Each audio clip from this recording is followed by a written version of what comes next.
Anderson सिल्वा का last match है UFC के लिए आने वाले संडे को। एंडरसन सिल्वा एक एमएमए लेजेंड है। उनका करियर में इतने सारे रिकॉर्ड्स हैं कि शायद ही कोई फाइटर्स उन रिकॉर्ड्स को तोड़ पाएगा। अगर आप नहीं जानते एंडरसन सिल्वा को तो ये सही टाइम है उनको जानने का।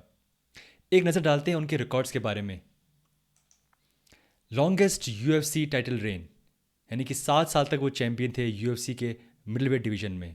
लॉन्गेस्ट विन स्ट्रीक इन यूएफसी, 16 मैच लगातार जीते वो यूएफसी में। मोस्ट टाइटल डिफेंसेस इन यूएफसी मिडलवेट डिवीजन, 10 बार उन्होंने अपना टाइटल डिफेंड किया यूएफसी मिडलवेट डिवीजन के अंदर। मोस्ट फिनिशेस इन टाइटल फाइट, 9 बार उन्होंने अपने अपोनेंट को फिनिश किया। मोस्ट नॉकडाउन्स, 18 बार उन्होंने अपने अपोनेंट को ज़मीन पर गिराया। और most UFC middleweight title win fights, 13 बार उन्होंने मिडलवेट डिवीजन में फाइट जीती। ये बस कुछ रिकॉर्ड्स हैं जो कि मैंने दिखाए हैं। ऐसे बहुत सारे और रिकॉर्ड्स हैं जो मैं यहाँ पर डाल नहीं पाया। अगर आप उनके कुछ मैच देखें या कुछ से उनकी क्लिप्स देखें, आप देखेंगे कि वो कितने महान फाइटर हैं। 2006 में वो यूएफसी में आए थे। 2006 में आने के बाद दूसरे ही मैच में उन्हें मौका मिला था मिडलवेट टाइटल के लिए लड़ने का, और दूसरे ही मैच में वो जीत गए।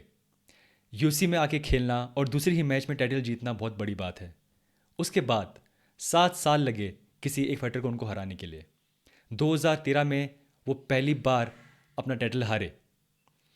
वो हारे थे अपना टाइटल 2013 में वर्सेस क्रिस वाइडमैन। जब वो वापस आए रीमैच के लिए अपने टाइटल के लिए, उनके लेग इंजरी हो गई। उनका लेग दो की बोन है वो इतनी बुरी तरह से टूट गई कि लगा कि शायद वापस कभी आ ही नहीं पाएंगे। वो वापस आए कुछ टाइम बाद, लेकिन इस बार उनके पास वो सेम ताकत नहीं थी, सेम स्ट्रेंथ नहीं थी, वो सेम सिल्वा नहीं थे।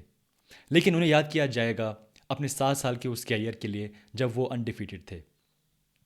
7 साल एक बहुत लंबा टाइम होता है।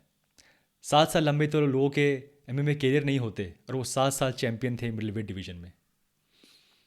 एक और नज़र डालते हैं उनके कुछ स्टैट्स पे। उनकी टोटल फाइट्स हैं 45 टोटल एमएमए फाइट्स, जिनमें से उनकी 34 विन्स हैं और 10 लॉस हैं, एक नो कॉन्टेस्ट। जो ये 10 लॉस आप देख रहे हैं, इनमें से ज़्यादातर लॉस तब हुई है जब वो हर्ट हो गए थे, उनकी जब लेग इंजरी हो गई थी और वो अपने प्राइम से बाहर आ गए थे। जब वो पहली बार टाइटल जीते थे तो उनकी एज थी 31 साल, 31 ईयर, और जब वो हारे तो वो 38 ईयर्स ओल्ड थे। 38 ईयर्स ओल्ड, और उसके बाद में इतनी खतरनाक लेग इंजरी। लेकिन क्योंकि उनका इतना ज़्यादा प्यार है एमएमए के लिए, वो वापस फिर से आए और अब तक खेल रहे हैं। आज उनकी एज है 45 ईयर, और अब उनका लास्ट मैच होगा यूएफसी के लिए। अगर सिल्वा उस टाइम पे वापस नहीं आते 38 के साल के बाद, यानी कि जब वो पहली बार अपना टाइटल हारे, वो बोलते कि मेरा बस टाइम ख़त्म हो गया है, आई एम रिटायर्ड, तो शायद लोग वो ज़्यादा याद करते, ये देखते हुए कि उनकी लॉसेस बहुत कम होती। बट उनका प्यार इतना ज़्यादा था एमएमए के लिए कि वो नहीं माने और वो वापस आते गए, हारते गए।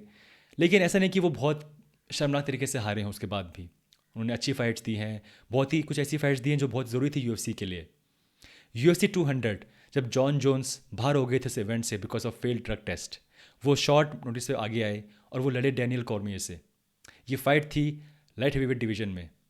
हालांकि उनके लिए पास कोई ट्रेनिंग नहीं थी इस मैच के लिए, लेकिन सिर्फ फैंस के लिए, यूएफसी के लिए उन्होंने ये फाइट एक्सेप्ट की थी और वो लड़े थे। उनको हमेशा जाना जाएगा अपने out of the ring personality के लिए। खबीब की तरह वही सॉफ्ट स्पोकन है, बहुत मीठा बोलते हैं, ट्रैश किंग बहुत कम करते हैं, किसी को कोई बुरा नहीं बोलते। और सबसे बड़ी बात यह है कि जब वो चैंपियन थे उस टाइम पे ऐसा कोई नहीं था जो कि उनके आसपास भी हो।